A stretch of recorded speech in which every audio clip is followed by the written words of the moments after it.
Jioni moja sakafuni chumbani, Hamisi alikuwa amezungukwa na vitabu vilivyo wazi kila upande. Alishangaa kwa nini mambo aliyoyasoma jana yanamponyoka heo.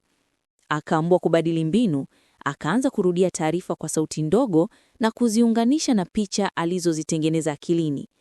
Kila jambo aliloihusisha na picha lilikaa kichwani kwa uthabiti kuliko zamani. Siku iliyofuata, alijaribu kutembea kwa dakika chache kabla ya kusoma.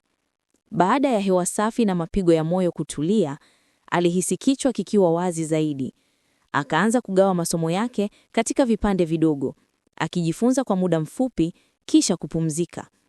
Hatua kwa hatua, akaona taarifa zinaingia kichwani kwa mpangilio, bila msongamano wala uchovu.